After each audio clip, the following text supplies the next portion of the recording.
السلام علیکم ناظرین کرام، نئی ویڈیو میں آپ کو خوش آمدید کہتے ہیں۔ اس وقت خیبر پختونخوا مرکز نگاہ بنا ہوا ہے۔ خیبر پختونخوا میں وزیر اعلیٰ کا انتخاب ہونا ہے۔ اس انتخاب میں کیا رکاوٹیں ہیں، کیا گورنر راج لگنے جا رہا ہے؟ کیونکہ حکومت کے قریبی سمجھے جانے والے صحافی یہ کہہ رہے ہیں کہ کسی صورت بھی ریاست کو قبول نہیں ہے کہ سہیل آفریدی کا وزیر اعلیٰ خیبر پختونخوا بننا۔ پی ٹی آئی اپنی طرف سے تیاری کر کے رکھے ہوئے ہے۔ نمبر گیم میں وہ بہت آگے ہیں، نمبر گیم تو تبدیل نہیں ہو سکا۔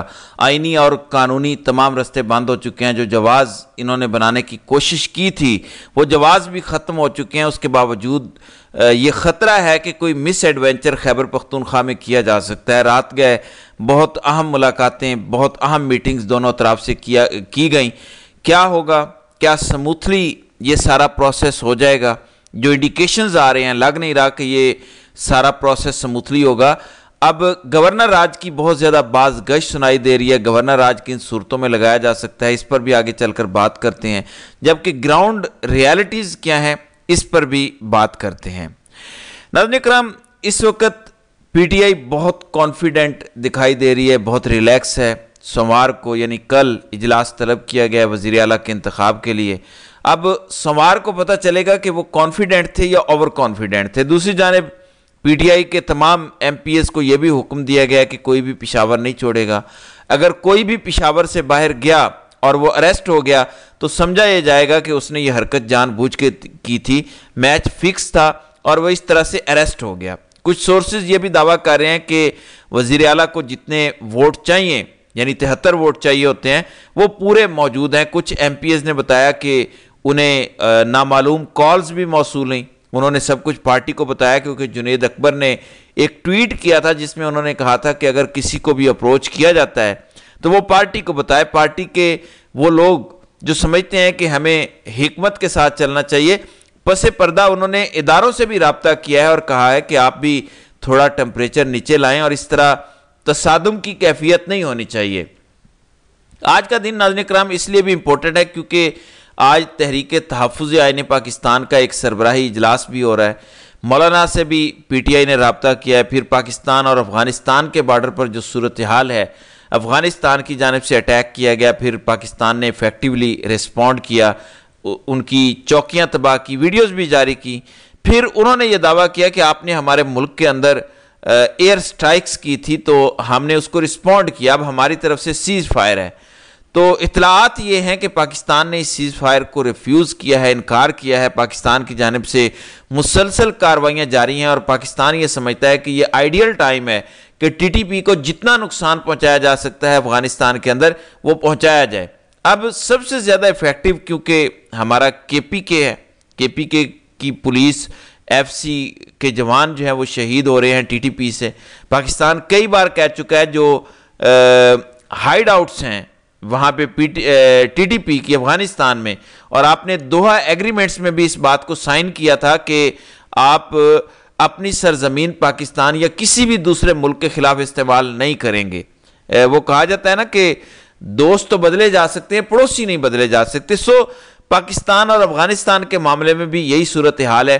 اسی صورتحال کو دیکھتے ہوئے سوشل میڈیا پر اس وقت چل رہا ہے کہ گورنر راج لگانے کا فیصلہ ہو سکتا ہے۔ اب آئین پاکستان کا آرٹیکل 234 ڈیل کرتا ہے گورنر راج لگانے کے لیے۔ پہلے گورنر اور صوبے کے پاس اختیار تھے گورنر راج لگانے کے لیے، مگر 18ویں ترمیم کے بعد وزیر اعظم اور فیڈرل کیبنٹ کو بھی اس میں ڈالا گیا۔ گورنر ایک سمری صدر کو لکھتا ہے۔ دو وجوہات ہو سکتی ہیں، ایک صوبے میں شدید قسم کی بد امنی ہو، دوسرا آئینی مشینری صوبے کی ناکام ہو چکی ہو، صوبہ کام نہیں کر رہا۔ جب صدر کے پاس یہ سمری آتی ہے تو اس کے بعد وزیر اعظم آفس ایکٹیو ہوتا ہے اور اس میں پھر فیڈرل کیبنٹ کی منظوری ہوتی ہے۔ وزیر اعظم صدر کو مشورہ دیتا ہے کہ آپ یہاں پر گورنر راج لگائیں، اور پھر صدر آئین کے آرٹیکل 234 کے تحت ایک سمری موو کرتا ہے، صوبائی حکومت وہاں کی معطل ہو جاتی ہے، جبکہ عدالتوں کے پاس اختیارات اسی طرح رہتے ہیں۔ صرف صوبائی اختیارات گورنر کے پاس چلے جاتے ہیں۔ اس کا انیشیل جو دورانیہ ہے وہ 2 ماہ کا ہوتا ہے، لیکن پھر قومی اسمبلی اور سینٹ کے ذریعے اس کا دورانیہ مزید بڑھایا بھی جا سکتا ہے۔ آپ جانتے ہیں کہ جس طرح سے پریس کانفرنس پشاور میں جا کے کی گئی، جس طرح سے میڈیا پر بیٹھ کر لوگ دعوے کر رہے ہیں، جس طرح سے وفاقی وزراء پریس کانفرنسز کر رہے ہیں کہ رکاوٹیں ڈالی جائیں گی، تو اس صورتحال میں یہی لگتا ہے کہ گورنر راج لگایا جائے گا یا کوشش کی جائے گی۔ دیکھیں گورنر راج لگانا بہت آسان ہے، کیا وہ سسٹین رہ پائے گا؟ اور اس میں کوئی شک نہیں کہ کے پی کے کی گراؤنڈ ریالٹیز باقی صوبوں سے بہت مختلف ہیں، دونوں سائیڈوں سے، پھر پی ٹی آئی ہو یا دوسری سائیڈ ہو، دونوں سائیڈوں سے پوزیشنز بہت ایکسٹریم لے لی گئی ہے۔ یعنی عمران خان نے ایک تو گنڈا پور کو جب ہٹایا تو کسی کے وہم و گمان میں نہیں تھا کہ اس ٹائم عمران خان گنڈا پور کو ہٹائیں گے، جس طریقے سے انہوں نے ہٹایا کوئی یہ ایکسپیکٹ نہیں کر رہا تھا۔ اس کے بعد یہ بھی کوئی ایکسپیکٹ نہیں کر رہا تھا کہ وہ سہیل آفریدی کو نامزد کر دیں گے، پھر کوئی بھی یہ ایکسپیکٹ نہیں کر رہا تھا کہ کے پی کے تمام گروپس دھڑے M P As Sohail Afridi کے پیچھے کھڑے ہو جائیں گے۔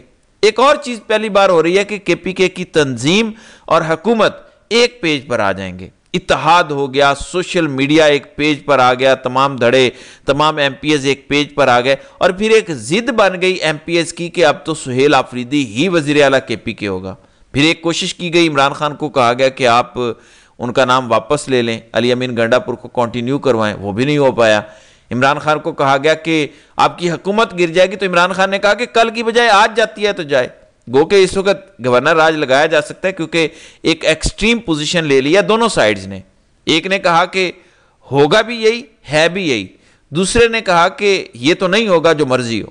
دیکھیں میں نے شروع میں بتایا کہ پی ٹی آئی کے اندر سے کچھ لوگوں نے اداروں سے رابطہ کہ جو سنسیئرڈ لوگ ہیں، کمپرومائز نہیں ہیں، انہوں نے کہا کہ آپ بھی ایکسٹریم پوزیشن سے نیچے آئیں، ایسا نہیں ہے کہ سہیل آفریدی وزیر اعلیٰ بنتے ہی کوئی وفاق پر حملہ آور ہو جائیں گے، ایسا نہیں ہوگا، تو آپ بھی تھوڑا ٹمپریچر نیچے لائیں۔ جو پس پردہ رابطے ہوئے ہیں جس میں یہ کہا گیا کہ آپ بھی ٹمپریچر نیچے لائیں، وہ کامیاب ہوئے ناکام ہوئے کوئی پتہ نہیں ہے۔ پی ٹی آئی کا تو منڈے کو پتہ چلے گا کہ یہ کانفیڈنٹ تھے یا اوور کانفیڈنٹ تھے۔ اب ہم اس بات پر آتے ہیں کہ اگر سہیل آفریدی کا راستہ روکنا ہے تو اس کے ممکنہ طریقے کیا ہو سکتے ہیں؟ 3 ممکنہ طریقے تھے۔ ایک یہ تھا کہ اپوزیشن کا متحدہ امیدوار آ جاتا، لیکن پھر بھی اپوزیشن کو چاہیے 22 ووٹ، اور پی ٹی آئی کے 22 بندے ٹوٹ جاتے، جو کہ اس وقت کسی صورت ٹوٹتے نظر نہیں آ رہے۔ پھر اے این پی بھی ووٹ نہیں دے گی تو 24 بندے چاہیے، پھر مولانا بھی نہیں مان رہے تو پھر 42 لوگ چاہیے ہوں گے، اور پی ٹی آئی سے متعلق یہ تصور ہی نہیں کیا جا سکتا کہ اتنے زیادہ لوگ ٹوٹ جائیں۔ دوسرا طریقہ یہ ہے جس کا شیر افضل مروت نے بھی اشارہ دیا کہ ایک پٹیشن چلی جائے پشاور ہائی کورٹ میں، جس میں کہا جائے کہ عمران خان کنوکٹڈ پرسن ہے، انہوں نے ایک وزیر اعلیٰ کو ہٹایا ہے، تو کنوکٹڈ پرسن تو ہٹا نہیں سکتا، وہ بھی جواز چلا گیا کیونکہ علی امین گنڈا پور نے خود ہاتھ سے لکھ کر استعفیٰ دیا ہے اور اس میں عمران خان کا ذکر نہیں کیا۔ انہوں نے پارٹی کی بات مانی اور اس پر ان کو کریڈٹ بھی جاتا ہے۔ تیسرا طریقہ یہ ہے کہ پشاور ہائی کورٹ میں سوموار والے دن ایک پٹیشن جائے، کوئی محب وطن شہری چلا جائے، کوئی ایم پی اے چلا جائے، کوئی پارٹی ممبر چلا جائے کہ گورنر نے ابھی تک تو استعفیٰ منظور ہی نہیں کیا تو الیکشن کیسے ہو سکتا ہے، اور اس پر سٹے ہو جائے۔ لیکن وہ بھی معاملہ ختم ہو چکا ہے کیونکہ گورنر صاحب نے استعفیٰ ملنے کی تصدیق کر دی ہے۔ اب ایک ہی طریقہ بچتا ہے سہیل آفریدی کا، اگر راستہ روکنا ہے تو ایک ہی طریقہ بچتا ہے کہ آپ گورنر آج اس وجہ سے لگا دیں کہ کیونکہ اس وقت پاک افغان جنگ شروع ہو چکی ہے، بارڈر پہ حالات بہت کشیدہ ہیں، جنگ چل رہی ہے، جبکہ کے پی کے میں حکومت ایگزسٹ ہی نہیں کرتی کیونکہ ایک وزیر اعلیٰ تو استعفیٰ دے چکا ہے۔ ایک ایسا صوبہ جس کے بارڈر کی حدود کے اندر جنگ ہو رہی ہے، ادھر حکومت ہی نہیں ہے، چیف ایگزیکٹو ہی نہیں ہے، تو اس چیز کو جواز بنا کر گورنر راج لگایا جا سکتا ہے۔ گو کہ اب چند گھنٹوں کی گیم باقی ہے کیونکہ 2 بجے کاغذات نامزدگی جمع کرانے کا ٹائم ہے۔ دوسری جانب جو پشاور جلسہ ہے وہاں اگر لوگوں کا سینٹیمنٹ دیکھا جائے تو اس مرتبہ عمران خان کی رہائی 2nd نمبر پر تھی، پہلے نمبر پہ امن تھا۔ ایک خیبر پختونخوا کی صوبائی حکومت تھی جو لوگوں کے زخموں پر مرہم لگا رہی تھی، کولیٹرل ڈیمیج ہوا، کچھ اس طرح کے واقعات ہوئے، لوگوں نے احتجاج کی کال دی، تو پھر اسٹیبلشمنٹ کو سیاسی سٹیک ہولڈر سے بات کروانا پڑی اور اس کے بعد لوگ جا کر ٹھنڈے ہوئے۔ تو ایک ایسا صوبہ جو ہے وہ طاقتور کیسے چلائیں گے جہاں پر گورنر راج ہو، کوئی سیاسی قیادت نہ ہو اور پھر آپریشن بھی جاری رکھنا ہو؟ سو چیزیں جو ہیں وہ سیاسی قیادت کے بغیر آگے بڑھ نہیں سکتی، اسی لیے دونوں طرف سے اس وقت فیصلہ ساز پھنسے ہوئے ہیں۔ بہرحال تجزیہ اپنی جگہ، کل سوموار والے دن پتہ چلے گا کہ پی ٹی آئی جو کانفیڈنٹ نظر آ رہی ہے یہ محض کانفیڈنس ہے یا اوور کانفیڈنس ہے، اور اگلے چند گھنٹوں کے اندر گورنر راج کے حوالے سے بھی پتہ چل جائے گا، کیونکہ ٹائم بہت کم ہے اور مقابلہ سخت ہے۔ تو ناظرین کرام، آپ کی اس ویڈیو کے حوالے سے کیا رائے ہے؟ آپ اپنی رائے کا اظہار کمنٹ سیکشن میں ضرور کیجئے گا۔